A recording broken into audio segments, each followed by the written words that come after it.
My dear friends, if you want to get rid of God in society and you want to trust on your own resources and your own wisdom, you're in for a very, very difficult time.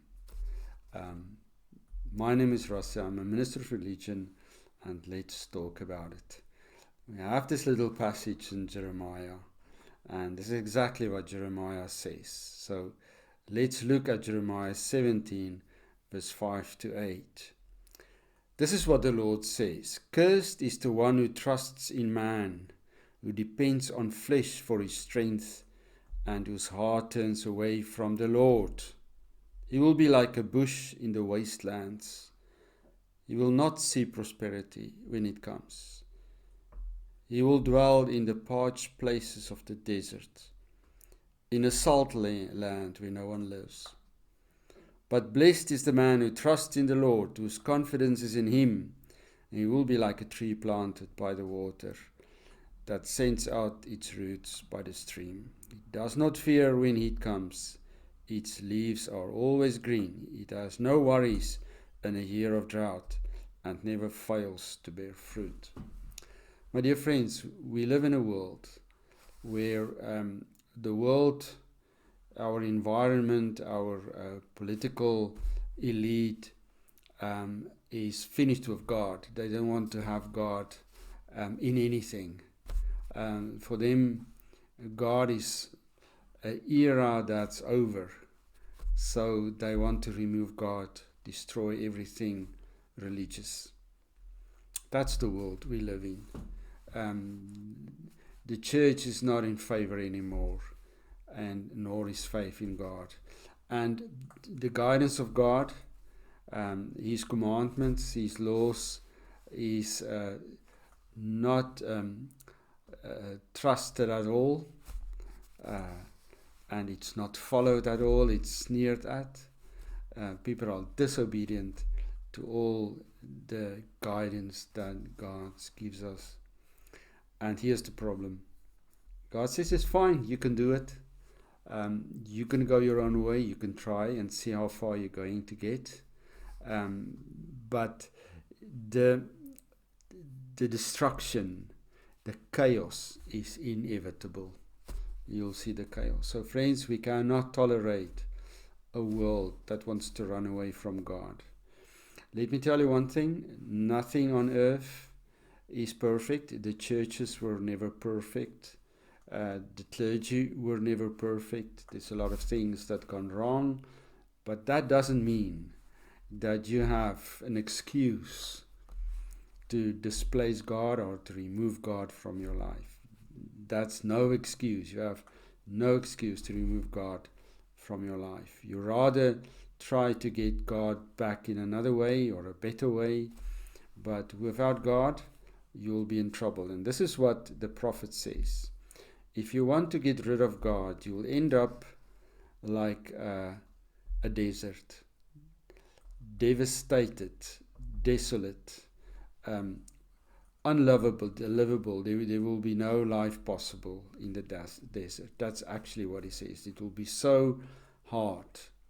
It will be so impossible. Nobody will be able to thrive or flourish when God is out of the equation.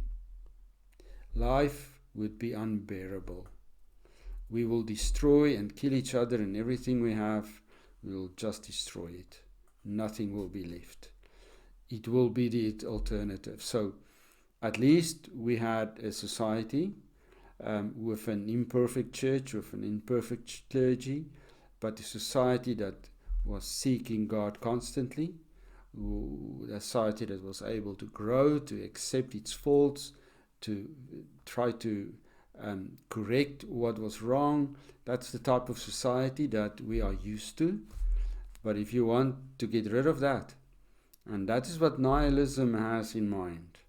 Far back in somebody's ideas, there is the idea of nihilism. Let's destroy everything and let's build our own value system. Now, my friends, I don't know if you understand that the destruction that will follow by getting rid of God, we will not be able to come back. It will be not recoverable. So, let's heed the words of Jeremiah. The guy who trusts God, he will be blessed. Blessed is the man who trusts in the Lord, whose confidence is in him. He will be like a tree planted by the water, green, growing, flourishing. He will create an environment where people can rest in the shade of this prosperous, wonderful tree. That's the life that we want for our children, where they won't fear anything, because the tree is so strong and so vibrant, because it's rooted in God. God will look after the tree. So friends, if you want to get rid of God, good luck. You will regret it. If you are in any way still believing, don't follow the people who want to get rid of God. Don't want the people who rely on themselves, their own political structures. You come back to God and put your trust in Him. Follow Him, love Him, and follow His rules. That will make you prosperous. That will give you new leash on life. But the other way, there's no future. So, do you believe in Jesus Christ? Do you believe in God? Hold on to Him. Learn to be a good disciple. Learn to follow Him. You will never regret that. Amen. Heavenly Father, we thank You for this passage, this lesson from Jeremiah, that if we want to get rid of You, we are going to pay a huge price for that.